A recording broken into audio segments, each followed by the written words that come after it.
নমস্কাৰ মোৰ প্ৰিয় ছাত্ৰ ছাত্ৰীসকল, আজি আমি এটা নতুন বিষয় লৈ তোমালোকৰ লগত আলোচনা কৰিম বুলি ভাবিছোঁ। ভালেকেইজন ছাত্ৰ ছাত্ৰীয়ে আমালৈ অনুৰোধ কৰিছে অলংকাৰ সম্পৰ্কে আলোচনা কৰি দিব লাগে বুলি। গতিকে আমি ভাবিছোঁ আজি আমি এই বিষয়বস্তুৰ ওপৰত চমু আলোচনা আগবঢ়াম। প্ৰিয় ছাত্ৰ ছাত্ৰীসকল, বৰ্তমান আমি সকলোবিলাক ঘৰতে আবদ্ধ থাকিবলগীয়া হৈছে আৰু ঘৰতে থাকি আমি নিজাববীয়া কাম কাজখিনি নিশ্চয় চলাই আছোঁ।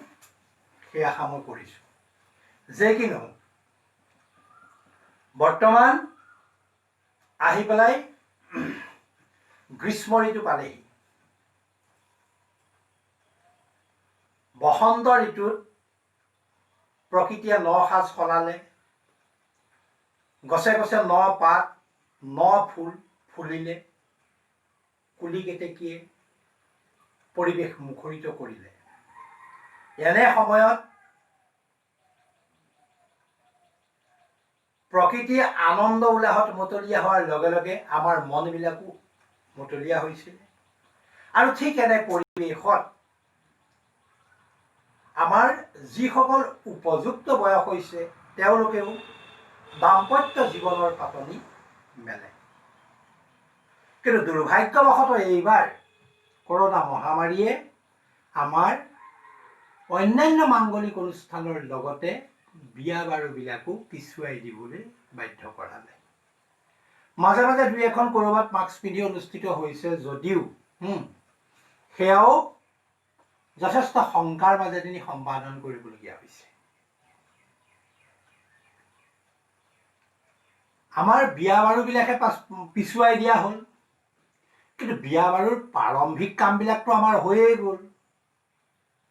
যেনে যৌতুক ব্যৱস্থা নাই যদিও কইনাৰ লগত সামৰ্থ্য অনুযায়ী দুই এপদ বস্তু দিয়াৰ নিয়মটোতো আমাৰ আছে। সেই নিয়ম ৰক্ষা কৰি দিবলগীয়া বস্তুখিনিৰ কাৰণে অৰ্ডাৰ দিয়া হৈ গ'ল, মিস্ত্ৰীয়ে কাম বন আৰম্ভ কৰিলে, প্ৰায়বিলাক সামগ্ৰীয়ে তৈয়াৰী হৈ গ'ল। কিন্তু বিয়াখন নোহোৱাৰ কাৰণে দিব পৰা নহ'ল। ঠিক তেনেকৈ দৰাঘৰীয়াসকলেও কন্যা ঘৰৰ বাবে দিবলগীয়া জোৰোণৰ সামগ্ৰীবিলাক আগতীয়াকৈ সাজু কৰি পেলাব লাগে আৰু সেইবিলাক সাজু কৰি পেলালে। কাপোৰ কানি সাজপাৰ গহনা গাঁঠৰিবিলাক ইতিমধ্যে তৈয়াৰী হৈ গ'ল। গতিকে সেইবিলাক আমি গডৰেজ লকাৰত ভৰাই থ'বলগীয়া হ'ল আৰু সময়ে সময়ে উলিয়াই চাই থকাটো আমাৰ নিয়মৰ লেখীয়া হ'ল। এই যে অলংকাৰ পাতিবিলাক আমি গডৰেজত ভৰাই থ'বলগীয়া হ'ল, ঠিক তেনেকৈ এই একেটা কাৰণতে আমাৰো কিতাপৰ লগত কিছু পৰিমাণে হ'লেও সম্পৰ্কটো কমি গ'ল আৰু কিতাপৰ অলংকাৰবিলাকো আমি এই গডৰেজত ভৰাই থোৱাৰ নিচিনাকৈ ভৰাই থৈ মাজে মাজে উলিয়াই চোৱাৰ লেখীয়াকৈ আমিও উলিয়াই চোৱাৰ প্ৰয়াস কৰিছোঁ। আৰু আজি সেইকাৰণে আমি বিষয়বস্তুটো লৈছোঁ, তোমালোকে নিশ্চয় অনুমান কৰিব পাৰিছা আজি আমাৰ আলোচনাৰ বিষয়বস্তুটো হ'ব,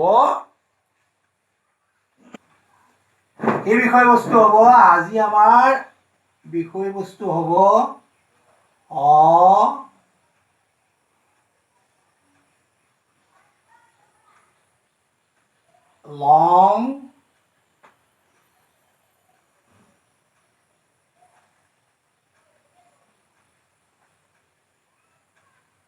অলংকাৰ। আজিৰ আমাৰ বিষয়বস্তু হ'ব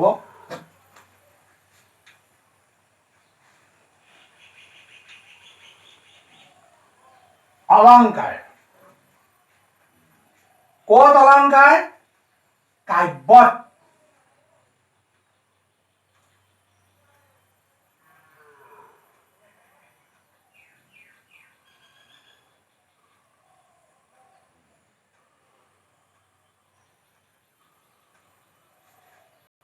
কাব্যত অলংকাৰ। কাব্যনো ক'ৰ ভিতৰৰ? সাহিত্যৰ ভিতৰৰ বস্তু দেই। মই অকণমান চেষ্টা কৰিছোঁ।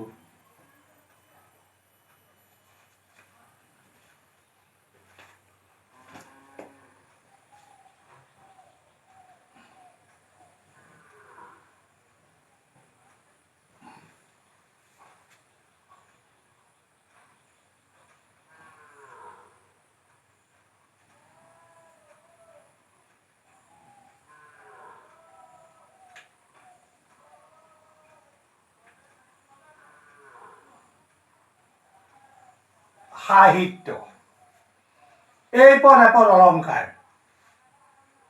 কিহৰ অলংকাৰ? সাহিত্যৰ অলংকাৰ, য'ত নেকি কবিতা কাব্য মাজত এই অলংকাৰবিলাক থাকে। অলংকাৰ, এই অলংকাৰ সম্পৰ্কে আমি এতিয়া আলোচনা কৰিবলৈ লৈছোঁ। হওক, বিখ্যাত আলংকাৰিক ৰাজনক ৰুদ্ৰকে তেওঁৰ অলংকাৰ সৰ্বস্ব নামৰ গ্ৰন্থৰ মংগলাচৰণ শ্লোকতে ত্ৰিবিধ বিগ্ৰহা বাগদেৱীৰ স্তুতি কৰিছে। মন কৰিব কথাটো। বিখ্যাত আলংকাৰিক ৰাজনক ৰুদ্ৰকে তেওঁৰ অলংকাৰ সৰ্বস্ব নামৰ গ্ৰন্থৰ মংগলাচৰণ শ্লোকতে ত্ৰিবিধ বিগ্ৰহা বাগদেৱীৰ স্তুতি কৰিছে। ইয়াৰ কাৰণ কি? কাৰণ আছে। যেনেকৈ ব্ৰহ্মা বিষ্ণু মহেশ্বৰ সৃষ্টি স্থিতি আৰু লয়ৰ কাৰণ, সত্য ৰজ আৰু তম গুণেৰে এই লীলাৰ বলতেই আমাৰ এই অখণ্ড সৃষ্টিখন ক'তো কেৰো নলগাকৈ অতি সুন্দৰভাৱে পৰিচালিত হৈ আছে। সত্য ৰজ তম গুণৰ লীলা আমাৰ এই অখণ্ড সৃষ্টি ক'তো কেৰো নলগাকৈ সুন্দৰভাৱে চলি আছে। ঠিক তেনেকৈ ৰাজনক ৰুদ্ৰকেও অলংকাৰ সৰ্বস্ব গ্ৰন্থৰ মংগলাচৰণত বাগদেৱীক ত্ৰিবিধ বিগ্ৰহা বুলি স্তুতি কৰিছে। এই ত্ৰিবিধ কি? অবিধা, লক্ষণা, ব্যঞ্জনা। অবিধা, লক্ষণা আৰু ব্যঞ্জনা স্তুতিৰে বাংময় সৃষ্টিৰ সম্ভৱ হৈছে। বাংময় সৃষ্টিৰ সম্ভৱ হৈছে। মন কৰিবা কথাটো দেই তোমালোকে। বাংময় সৃষ্টি, যেনেকৈ সত্য ৰজ তমৰ লীলাত আমাৰ সৃষ্টি সুন্দৰভাৱে চলিছে, ঠিক তেনেকৈ যে ত্ৰিবিধ বিগ্ৰহা দেৱীৰ অবিধা, লক্ষণা, ব্যঞ্জনাৰ জৰিয়তে বাংময় সৃষ্টি সম্ভৱ হৈছে। বাংময়, বাং অৰ্থাৎ বাক। বাক মানে হৈছে আমাৰ কথা বতৰাবিলাক। আমি যে কথা কওঁ, কিয় কথা কওঁ? আমি এনেই কথা কওঁ নেকি বাৰু? কিয় কওঁ আমি কথা? কথাৰে আমি কি কওঁ, কি কৰোঁ? প্ৰশ্নটো মনলৈ আনাচোন। আমি যে কথাবিলাক কওঁ, এই কথাবিলাকৰ জৰিয়তে আমি কি কৈছোঁ, কিয় কৈছোঁ, কি কৰিছোঁ? প্ৰশ্নখিনি মনলৈ আনা। তেতিয়া আমি উত্তৰবিলাক কি পাম? যে আমি কোৱা কথাৰ জৰিয়তে এই কামখিনি কৰোঁ। কোনখিনি কাম? আমাৰ অন্তৰত যিখিনি ভাৱৰ সৃষ্টি হয়, এই ভাৱৰাজি ভাষাৰ জৰিয়তে শব্দ হৈ আমাৰ মুখৰাজিনি ওলাই যায় আৰু আমাৰ ভাৱ অন্যলৈ আমি বিস্তাৰ কৰি দিওঁ। কথাটো মন কৰিছানে? বাংময়, বাক, শব্দ, এইবিলাক কিহৰ? যে আমাৰ অন্তৰত উপজা ভাৱক আমি ভাষাৰ জৰিয়তে বাংময় ৰূপত বাক্যৰে সৈতে প্ৰকাশ কৰি দিওঁহক আৰু আমি কোৱা কথা অইনে বুজি পাই আমাৰ ভাৱৰ লগত একাত্মতা বোধ কৰে। কথাটো বুজি পাইছা? নিশ্চয় বুজি পাইছা তোমালোকে যে বাংময় কি। আমাৰ ভাৱৰাজিক বাকেৰে সৈতে কথাৰে সৈতে ভাষাৰ জৰিয়তে আমি প্ৰকাশ কৰোঁ আৰু আমাৰ চিন্তাৰাজি আমাৰ ভাৱৰাজি অইনে বুজি পায়। গতিকে এইটো হৈছে বাংময় সৃষ্টি সম্ভৱ হৈছে। এতিয়া কথা হৈছে আমাৰ যে বাক কথা কওঁ, এই কথা ক'বলৈ যাওঁতে আমি ভাৱ প্ৰকাশ কৰিবলৈ যাওঁতে আমাৰ বাক বিকল্পৰ সৃষ্টি হয়। অৰ্থাৎ এটা কথা আমি বিভিন্ন প্ৰকাৰে প্ৰকাশ কৰোঁ। বাক বিকল্প, মন কৰিব, বাক বিকল্প। বিকল্প মানে এইটো কথা নহয় সেইটো, সেইটো কথা নহয় সেইটো কথা। আমাৰ মনৰ ভাৱবিলাক আমি সদায় বিচাৰোঁ ধুনীয়াকৈ প্ৰকাশ কৰিবলৈ, সম্পূৰ্ণকৈ প্ৰকাশ কৰিবলৈ। আমাৰ ভাৱ চিন্তাবিলাক অইনৰ গুৰিলৈ লৈ যাবলৈ আমি সকলো প্ৰকাৰে চেষ্টা কৰোঁ। ইয়াকে কৰিবলৈ যাওঁতে কি সৃষ্টি হয়? বাক বিকল্প। সৰু এটা উদাহৰণ দিছোঁ। হয় বুলি ক'লে আমি কি বুজো? সন্মতিসূচক, স্থাৰ্থক হয়, নহয় জানো? কিন্তু এই হয়টোৰ অৰ্থ কি হৈ যাব? বহু ক্ষেত্ৰত আমাৰ নহয় হৈ যায়। কেতিয়া হয়? যেনে ধৰি লোৱা শিক্ষকে তোমালোকক এটা অংক কৰিবলৈ দিছে, অংক এটা কৰিবলৈ দিছে দেই। তোমালোক দুজন একেলগে ওচৰা ওচৰিকে বহি আছা। এতিয়া নবহিবা দেই, মাস্ক লগাই দূৰে দূৰে বহিব লাগে। এতিয়া মই এনেই সাধাৰণ কথাটো কৈছোৱে। তোমালোক দুজন একেলগে বহি আছা। বহি থাকোতে অংকটো তোমাৰ কাষৰ জনে কৰিলে আৰু তুমিও লাহেকে অংকটো তাৰ পৰা চাই পাতি ল'লা। পাতি লৈ শিক্ষকক অংকটো দেখুৱাবলৈ গ'লা, হয়নে? যাওঁতে ধৰি লোৱা তুমি তেওঁৰ পৰা চাই কৰিছিলা অংকটো, কৰি পেলাই তুমি বহীখন আগতে শিক্ষকক দেখুৱাই দিলা। দেখুৱাই দিওঁতে শিক্ষকে চালে, তেতিয়া শিক্ষকে তোমাক অংকটো চাই পেলাই ক'লে যে হৈছে, তই কৰিছনে? হৈছে অংকটো। তেতিয়া লগৰটোৱে কি কয়? তেতিয়া তুমি ক'লা হয় ছাৰ মই কৰিছোঁ। লগৰটোৱে ক'লে হয় হয়। এই যে হয় হয় বুলি কৈ দিলে, তাৰ অৰ্থটো কি হ'ল বাৰু? তোমাক শিক্ষকে সুধিলে যে নিজে কৰিছনে অংকটো? বোলে হয় ছাৰ মই নিজে কৰিছোঁ। লগৰটোৱে কৈছে হয় হয়। তাৰমানে হয় হয়টোৰ অৰ্থটো নহয় হৈ গ'লনে? এইটো কেনেকৈ সম্ভৱ হ'ল? বাক বিকল্প। আমি কথা কোৱাৰ কৌশল, এই কথাৰ কৌশলত এইটো প্ৰকাশ পাই গ'ল। বুজি পাইছা কথাটো? গতিকে এনে ধৰণৰে আমাৰ বাক বিকল্পৰ সৃষ্টি হয়। আৰু এই অনন্ত বাক বিকল্পৰ পৰাই অলংকাৰৰ উৎপত্তি হয়। কথাটো মন কৰিছা যে আমাৰ যি কথা কোৱাৰ কৌশল ধৰণ, আমি কথাবিলাক কওঁতে বিভিন্ন ধৰণে কওঁ, বিভিন্ন কৌশলেৰে কওঁ। এই ধৰণবিলাকৰ পৰাই অলংকাৰৰ উৎপত্তি হয়।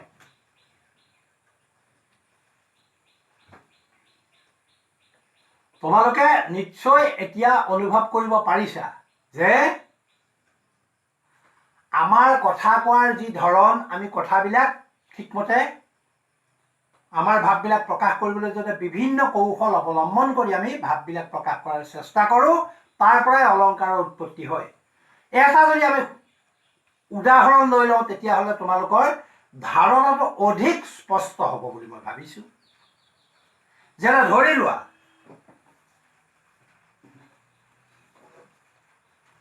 তুমি ঘৰৰ পৰা দূৰত থাকা, তুমি ঘৰৰ পৰা দূৰত থাকা বা মই ঘৰৰ পৰা দূৰত আছোঁ।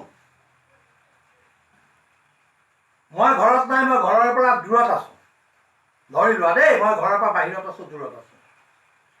মোৰ ঘৰত এটা অথন্তৰ হ'ল। ধৰি লোৱা ঘৰত মোৰ পিতৃদেউ মৰিল। খবৰটো তুমি মোক দিবলৈ যাব লাগে। মোৰ দেউতা মৰিল, খবৰটো তুমি মোক দিবগৈ লাগে। মই দূৰত থাকোঁ। তুমি খবৰটো দিবলৈ গৈ পেলাই মোক ক'বা নেকি? ঐ তোৰ দেউতাৰ মৰিল এই বুলি কোৱাৰ লগে লগে দেখোন মোৰ হাতফালে হ'ব পাৰে, এই বুলি আমি নকওঁ। কেনেকৈ ক'ম কথাটো? আমি সেই একেটা কথাকেই ক'ম, অৰ্থ একেটাই হ'ব। দেউতা মৰিল অৰ্থ এইটোৱেই হ'ব, কিন্তু তাকে আমি কেনেকৈ ক'ম? কৌশল লগাই মোলায়ম কৰি। যেনে কেনেকৈ ক'মগে? হেৰি নহয়, মই আহিলো মানে কথা এটা। বোলে কি কথা? বোলে হেৰি নহয়, যোৱাকালি তোৰ দেউতাৰে নশ্বৰদেহ ত্যাগ কৰিলো, দেউতাৰ পৰলোকগামী হ'ল নহয়। অৰ্থ একেটাই, মৰিল, কিন্তু চবটো কমি গ'ল। তোৰ দেউতাৰ মৰিল বুলি কওঁতে যিটো ধাক্কা লাগিলহেঁতেন, এই কথাটোৰ যিটো চক থাকিলহেঁতেন, যেতিয়া আমি ক'লো তোৰ দেউতাৰ পৰলোক প্ৰাপ্তি হ'ল, দেউতাৰে নশ্বৰদেহ ত্যাগ কৰিলে, এই বুলি কোৱাৰ লগে লগে কথাৰ চকটো পৰিল। বুজিলানে? অৰ্থ একেটাই, কথা একেটাই, কিন্তু আমি সেই কথাটোকে পাকে প্ৰকাৰে বিভিন্ন ধৰণে প্ৰকাশ কৰিব পাৰোঁ। স্বৰ্গাৰোহণ কৰিলে বৈকুণ্ঠগামী হ'ল, নৰনাথ সামৰিলে, ইত্যাদি ধৰণে আমি কওঁ। ঠিক তেনেকৈ ধৰি লোৱা তোমালোকৰ বাৰী চুকত সাপ এটা ঘূৰি ফুৰে। সাপ বুলিলে আমাৰ ভয় লাগে নাই? আমাৰ ভয় লাগে নহয় জানো? ভয় কৰিবলগীয়া বস্তুলে ভয় কৰিবও লাগে, সেইটো স্বাভাৱিক, হয়নে? কিন্তু আমি ৰাতি বিৰালি কালত সাপ বুলি কওঁ নে নকওঁ? বা মানুহৰ আগত কওঁতে আমি সাপ এটা ঘূৰি ফুৰে বুলি নকওঁ, কি বুলি কওঁ? এই আমাৰ বাৰী চুকত মহাদেৱৰ মণি এধাৰ আছে নহয়, গম পালানে? মহাদেৱৰ মালা এধাৰ আছে, মণি এধাৰ আছে, অৰ্থ একেটাই, কিন্তু আমি কওঁতে কেনেকৈ ক'লো?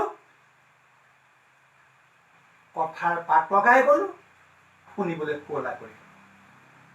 ঠিক তেনেকৈ আমাৰ যেতিয়া ভয় খাওঁ, অতিপাত যেতিয়া ভয় খাওঁ, বা মই বৰ ভয় খালো, এই বুলি নকৈ আমি কেতিয়াবা কেনেকে কওঁ? মোৰ একেবাৰে চুলিৰ আগে জিও গ'ল নহয়, মোৰ একেবাৰে চুলিৰ আগে জিও গ'ল।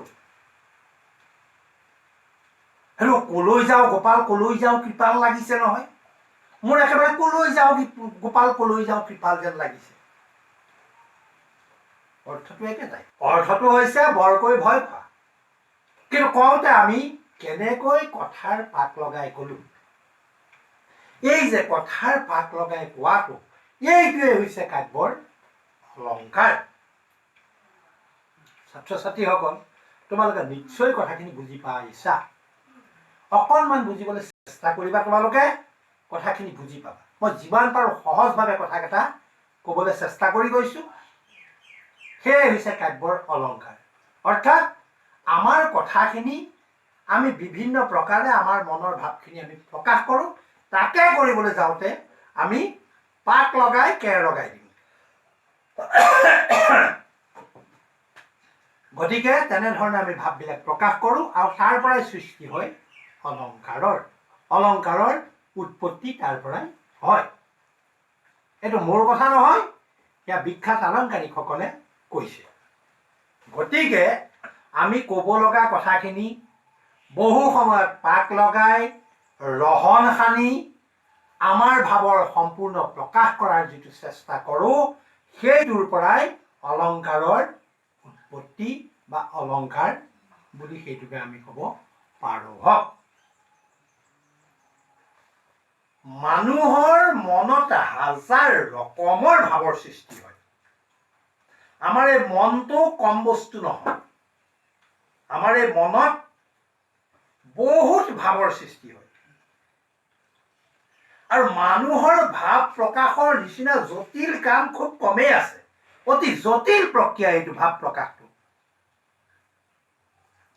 মানুহে সদায় বিচাৰে যে নিজৰ যিখিনি ভাৱ চিন্তা এইখিনি সম্পূৰ্ণৰূপে প্ৰকাশ কৰিবলৈ চেষ্টা কৰে বা বিচাৰে। মনৰ ভাৱখিনি সম্পূৰ্ণৰূপে প্ৰকাশ কৰিবলৈ মানুহে সকলো সময়তে বিচাৰে। আৰু এইটো কি হয়, আমাৰ ভাৱবিলাকৰ তীব্ৰতা উঠা নমা থাকে। আমি কেতিয়াবা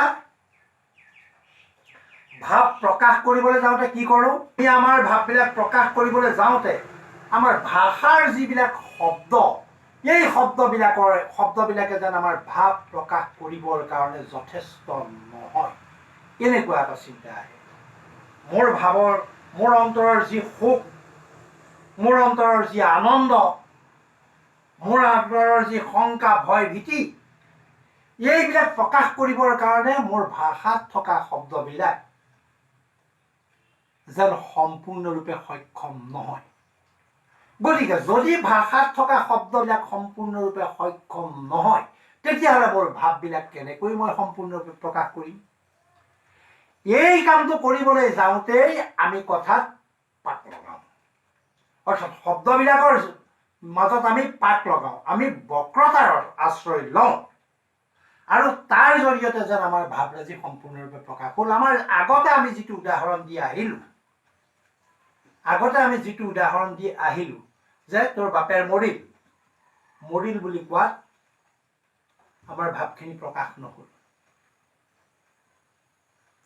বা মোৰ দেউতা মৰিল এই বুলি কোৱাত মোৰ দেউতাৰ প্ৰতি যেন সকলোখিনি প্ৰকাশ কৰিব নোৱাৰিলোঁ। দেউতাৰ প্ৰতি মোৰ শ্ৰদ্ধা ভক্তি, দেউতাৰ প্ৰতি দায়িত্ব কৰ্তব্য, এই গোটেইখিনি মৰিল বুলি কওঁতে প্ৰকাশ যেন নাপালে। গতিকে কি কৰিলোঁ, যে দেউতাই পৰম গতি লাভ কৰিলে, দেউতাই স্বৰ্গাৰোহণ কৰিলে, নৰনাথ সামৰি ইহলীলা সম্বৰণ কৰিলে। এই ধৰণে কওঁতেহে যেন মই কথাখিনি কৈ শান্তি পালোঁ আৰু মোৰ পিতৃদেৱৰ প্ৰতি প্ৰকৃত ভক্তি দায়িত্ব কৰ্তব্যখিনি সম্পাদন কৰা হ'ল। অকল মৰিল বুলি ক'লে যেন তাৰে প্ৰকাশ নহ'ল। ঠিক তেনেকুৱা বৰ ভয় খালোঁ বুলি কওঁতে যেন প্ৰকৃত কথাখিনি, গোটেই ভাৱখিনি যেন প্ৰকাশ নহ'ল।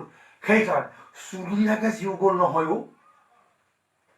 ভাই মোৰ একেবাৰে তইথাক লাগি গ'ল, ক'লে যাওঁ গোপাল, ক'লে যাওঁ কৃপাল, এনেকুৱা হ'ল নহয়। তেতিয়াহে যেন মোৰ ভাৱৰাজি প্ৰকাশ হ'ল। গতিকে এইখিনি আমি কিয় কৰিলোঁ, আমাৰ ভাৱৰ সম্পূৰ্ণ প্ৰকাশ কৰিবলৈ যাওঁতে, আৰু সেইটোৱেই হৈছে অলংকাৰ। পৰৱৰ্তী সময়ত আমি কথাখিনি বিতংকে আলোচনা কৰিম। এতিয়া তোমালোকক এটা ধাৰণা দিয়াৰ চেষ্টা কৰিছোঁ যে কাব্যতনো অলংকাৰ কি। নিশ্চয় উপলব্ধি কৰিছা যে অলংকাৰ হৈছে আমাৰ বাক চাতুৰ্য, আমাৰ কথা কোৱাৰ কৌশল, অনন্ত বাক বিকল্প, আমাৰ ভাৱৰ প্ৰকাশ কৰাৰ বিভিন্ন যি আমি কৌশল অৱলম্বন কৰোঁ, বাক চাতুৰ্য অৱলম্বন কৰোঁ, সেইবিলাকৰ পৰাই অলংকাৰৰ উৎপত্তি হয়। কথাখিনি নিশ্চয় বুজি পাইছা হওক যে ভাৱৰ সকলো উঠা নমা তীব্ৰতা আৰু দৃঢ়তা, আধিক্য আৰু ন্যূনতা প্ৰকাশ কৰিবৰ অৰ্থে পোনপটীয়া ভাষা এটা অপূৰ্ণ মাধ্যম। আমাৰ যিটো ভাষা আছে, এই ভাষাটোৱে আমাৰ হৃদয়ৰ ভাৱৰ জোৱাৰ প্ৰকাশ কৰিবৰ কাৰণে যেন সম্পূৰ্ণৰূপে সমৰ্থ নহয়, এটা অপূৰ্ণ মাধ্যম।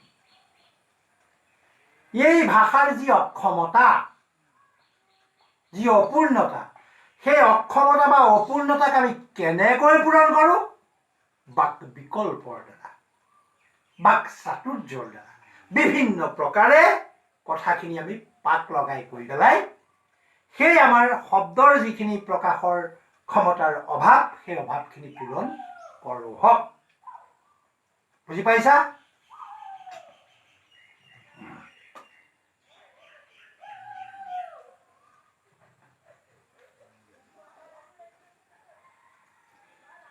এই যে আমি শব্দবিলাক পাক লগাওঁ, বিভিন্ন প্ৰকাৰে প্ৰকাশ কৰোঁ, কওঁ, ইয়াৰ দ্বাৰা কি হয়, শব্দক আমি এটা নতুন শক্তি দান কৰোঁ।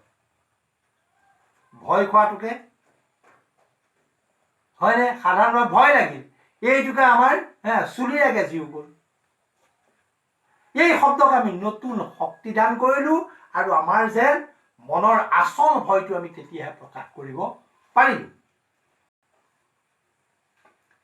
ঠিক তেনেকৈ পিতৃদেৱ মৰিল বুলি নকৈ আমি বিভিন্ন প্ৰকাৰে ক'লোঁ। কিয় ক'লোঁ? যে আমাৰ অন্তৰৰ যিটো ভাৱ, ভক্তি, শ্ৰদ্ধা, সেইখিনি যেন তেনেকৈ কৰিহে আমি প্ৰকাশ কৰিব পাৰিলোঁ। এয়া হৈছে বাক বিকল্প। এনেকৈ নকৈ তেনেকৈ, তেনেকৈ নকৈ তেনেকৈ, কৌশলৰে সৈতে আমি কথাবিলাক কওঁ। এনেকৈ কৈ সুখ অহাকৈ মনৰ ভাৱ প্ৰকাশ কৰাৰ প্ৰয়াসৰ পৰাই অলংকাৰৰ উৎপত্তি হৈছে। কথাখিনি গম পালানে? যে আমি যে বিভিন্ন পাক লগাই কথাবিলাক ক'লো, এনেকৈ কোৱাৰ কাৰণে আমাৰ কি হ'ল, কৈ সুখ লাগিল, আমাৰ সন্তুষ্টি আহিল, যে মই ভবা মতে কথাখিনি ক'লো, মই কিমান ভয় খাইছিলোঁ সেইটো মই প্ৰকাশ কৰিব পাৰিলোঁ, মোৰ দেউতাৰ প্ৰতি কিমান শ্ৰদ্ধা ভক্তি আছিলে সেইখিনি মই প্ৰকাশ কৰিব পাৰিলোঁ। এই ভাৱটো আমাৰ মনলৈ সন্তুষ্টি আহিল, সুখ লাগিল, কৈ সুখ লাগিল। গতিকে কৈ সুখ অহাকৈ মনৰ ভাৱ প্ৰকাশ কৰা যিটো আমাৰ চেষ্টা, প্ৰয়াস, সেইটোৰ পৰাই অলংকাৰৰ উৎপত্তি হৈছে। বুজিলানে? সোণ চপৰাক যেনেকৈ সোণাৰীয়ে পিটি পিটি সাঁচত ঢালি ধুনীয়া ধুনীয়া অলংকাৰবিলাক বনায়, ঠিক তেনেকৈ আমিও আমাৰ ভাষাৰ শব্দবিলাকক আমাৰ ভাৱ প্ৰকাশৰ কাৰণে আমাৰ সোণাৰী শালত পেলাই লৈ বিভিন্ন প্ৰকাৰে, বিভিন্ন কৌশলৰে আমাৰ ভাৱৰাজি প্ৰকাশ কৰি দিওঁ, আৰু তেনেকৈ তাৰ ফলস্বৰূপেই সৃষ্টি হয় কাব্য বা সাহিত্যৰ অলংকাৰৰ। বুজি পাইছা? নিশ্চয় কথাখিনি বুজি পাইছা বুলি মই ভাবিছোঁ। অকণমান মন দি যদি তোমালোকে শুনিছা, কথাখিনি বুজি পাবা, কাৰণ মই যিমান পাৰোঁ সহজকৈ কোৱাৰ চেষ্টা কৰিছোঁ। হওক, অলম, অলম শব্দৰ প্ৰকৃত অৰ্থ হৈছে প্ৰজাপ্তি। প্ৰজাপ্তি মানে কি? প্ৰজাপ্তি মানে হৈছে সন্তুষ্টি, য'ৰ পৰা আহে সেই প্ৰজাপ্তি। প্ৰজাপ্তি মানে হ'ল আৰু নেলাগে, এই ভাৱ মনলৈ আহে। প্ৰজাপ্তি হ'ল আৰু নেলাগে, আৰু একদম পৰ্যাপ্ত পৰিমাণৰ হৈছে। বুজি পাইছানে? পৰ্যাপ্ত পৰিমাণে পাইছোঁ আৰু আমাক নেলাগে, এইটো প্ৰজাপ্তি মানে হৈছে হ'ল আৰু নেলাগে। এতিয়া কিহৰ প্ৰজাপ্তি? আমাৰ ভাৱ প্ৰকাশৰ প্ৰজাপ্তি। যি ধৰণে ক'লে, যেনেকৈ ক'লে আমাৰ মনলে হ'ল আৰু নেলাগে, এই ভাৱটো আহে। পৰ্যাপ্ত পৰিমাণে কোৱা হৈ গ'ল, এই ভাৱটো মনলৈ আহে। তেনেধৰণে কোৱাটোৱেই হৈছে অলম্বোধ, আৰু সেয়াই হৈছে অলংকাৰ। গতিকে যি ধৰণেৰে ক'লে আমাৰ মনৰ ভাৱ সম্পূৰ্ণৰূপে প্ৰকাশ হৈ যোৱা বুলি আমি অনুভৱ কৰোঁ, পৰ্যাপ্ত পৰিমাণে কোৱা হ'ল বুলি আমি অনুভৱ কৰোঁ, সেই ধৰণে কোৱাটোৱেই হৈছে অলংকাৰ। ক'বলৈ যাওঁতেই অলংকাৰৰ সৃষ্টি হৈছে। অলং ভাৱটোক যেনেকৈ অলংকাৰ বুলি কোৱা হয়, অহং ভাৱটোক তেনেকৈ অহংকাৰ বুলি কোৱা হয়। অহং অহং ভাৱটোক আমি যেনেকৈ অহংকাৰ বুলি কওঁ, অলং অলং ভাৱটোক অলংকাৰ বুলি কোৱা হয়। গতিকে আমাৰ অলংবোধ থাকিব লাগে, সৌন্দৰ্যবোধ থাকিব লাগে। প্ৰিয় ছাত্ৰ ছাত্ৰীসকল, নিশ্চয় এইখিনিৰ মাজত তোমালোকে অলংকাৰ কি অনুভৱ কৰিব পাৰিছা। এতিয়া প্ৰজাপ্তি বুলি যে কৈছো, পৰ্যাপ্ত পৰিমাণে আমি কোৱা হৈ গ'ল। আমি কিবা এটা কথা ক'লে ক'বলগীয়া কথাখিনি আমাৰ সম্পূৰ্ণ প্ৰকাশ হৈ গ'ল। তাৰ এটা সৰু উদাহৰণ দিছো। যেতিয়া ৰজা দুষ্মন্তই আশ্ৰমত শকুন্তলাক দেখিছিল, তেতিয়া ৰজা দুষ্মন্তই কি বুলি কৈছিল? অয়ে লব্ধং মে নেত্ৰ নিৰ্বাণম, অয়ে লব্ধং মে নেত্ৰ নিৰ্বাণম। শকুন্তলাক দেখাৰ পিছত ৰজা দুষ্মন্তই কৈছিলে যে মোৰ চকুজুৰিয়ে নিৰ্বাণ লাভ কৰিলে। অৰ্থাৎ শকুন্তলা কিমান সুন্দৰ, সেই কথাটো কালিদাসে শকুন্তলাৰ চুলি কোচা এনেকুৱা, নাকটো এনেকুৱা, কাণখন এনেকুৱা, গাল দুখন এনেকুৱা, বা কঁকাল প্ৰশিক্ষিত এনেকুৱা, এনেধৰণে বৰ্ণনা কৰি যোৱা নাই। কেৱল দুষ্মন্তৰ মুখত এটা বাণী দিছে, ঐ লব্ধং মে নেত্ৰ নিৰ্বাণম।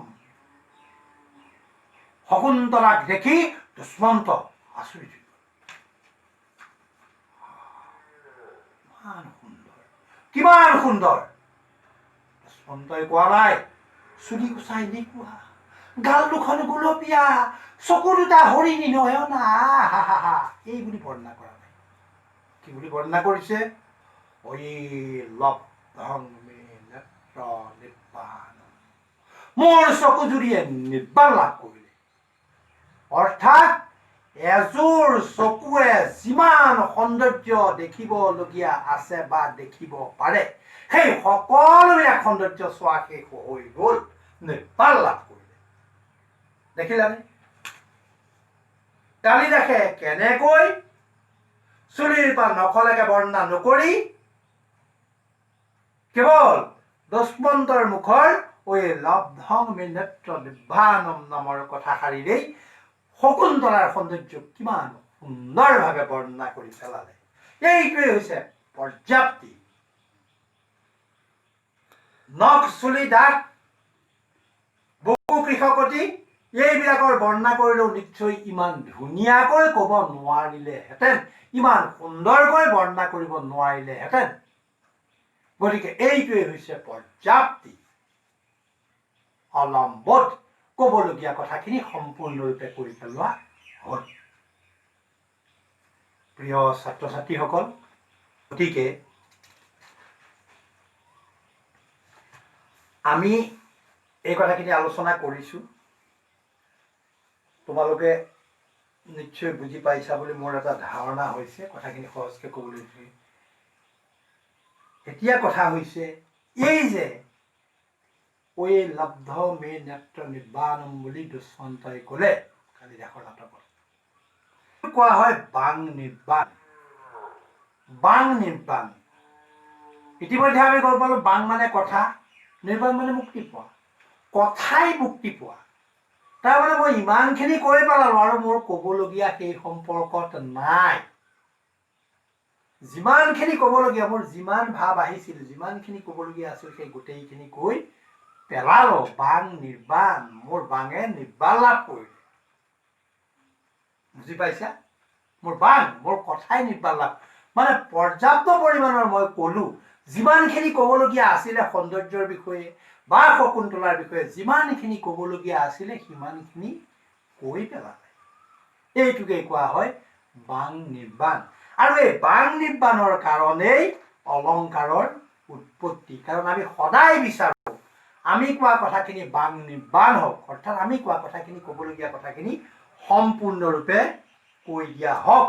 ইয়াত আৰু যাতে ক'বলৈ একো বাকী নাথাকে, মোৰ ভাৱবিলাক যাতে মই ভবামতে সুন্দৰভাৱে কৈ দিব পাৰিছোঁ, আৰু মই কোৱা কথাখিনি যাতে আনে অনুধাৱন কৰিব পাৰিছে, এইটোৱেই হৈছে অলংকাৰৰ উৎপত্তিৰ কাৰণ।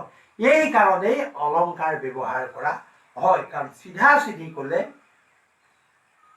পোনবাদ থাকিলে মানুহে অদৰকাৰত বেকা বাট কেতিয়াও নলয়। নাক এইটো, আমি এইটো বুলি ক'ম, বিশেষ কাৰণ থাকিলে এনেই আমি নকওঁ। গতিকে এই যি অনন্ত বাক বিকল্প, আমাৰ কথা কোৱাৰ যি কৌশল, যি ধৰণ, এই ধৰণবিলাক আমি অৱলম্বন কৰোঁ এটা কাৰণতেই, আমাৰ ভাৱৰাজিক আমি ভবামতে সুন্দৰভাৱে সম্পূৰ্ণভাৱে প্ৰকাশ কৰিবৰ কাৰণে আমাৰ শব্দকেইটাই নিৰ্দিষ্ট শব্দকেইটাই ভাষাৰ নিৰ্দিষ্ট শব্দকেইটাই যেন আমাৰ ভাৱ প্ৰকাশ কৰিবৰ কাৰণে যথেষ্ট নহয়, অক্ষম। তেনেকুৱাত আমি শব্দবিলাকৰ মাজত পাক লগাই কৌশল অৱলম্বন কৰি আমাৰ ভাৱৰাজি প্ৰকাশৰ উপযোগী কৰি লওঁ আৰু শব্দই এটা নতুন ক্ষমতা লাভ কৰে। এইখিনি কৰিবলৈ যাওঁতেই অলংকাৰৰ উৎপত্তি হৈছে। গতিকে প্ৰিয় ছাত্ৰ ছাত্ৰীসকল, আজি আমি এই কথাখিনি আলোচনা কৰিলোঁ। মই আশা ৰাখিছোঁ তোমালোকে নিশ্চয় কথাখিনি শুনি ভাল পাবা, ভিডিঅ'টো চাই ভাল পাবা। ভালেকেইজন ছাত্ৰ ছাত্ৰীয়ে আমাক অনুৰোধ কৰিছিলে অলংকাৰ সম্পৰ্কত অকণমান আলোচনা কৰি দিবলৈ, কিন্তু তেওঁলোকে যথেষ্ট আগতেই আলোচনা কৰিছিলোঁ। মই বিভিন্ন কাৰণত সময়মতে তেওঁলোকক আগতীয়াকৈ দিব পৰা নাছিলোঁ। বিশেষকৈ মোৰ যিকেইজন মানে এছিষ্টেণ্ট কাৰিকৰ, তেওঁলোকে মোৰ ল'ৰাটোৱে কৰে, ল'ৰাটো গুৱাহাটীলৈ গুচি যাবলগীয়া হৈছিলে। গতিকে কাৰিকৰ নোহোৱাৰ কাৰণে কৰিবলৈ অলপ দেৰি হৈ গ'ল। বাৰু যেই কি নহওক, দেৰিকৈ হ'লেও মই প্ৰচেষ্টাটো হাতত লৈছোঁ। তোমালোক যদি উপকৃত হোৱা, নিশ্চয় মই মোৰ চেষ্টাখিনি সফল হোৱা বুলি ভাবিম। গতিকে আজিলৈ ইমানতে সামৰিছোঁ। ধন্যবাদ, নমস্কাৰ।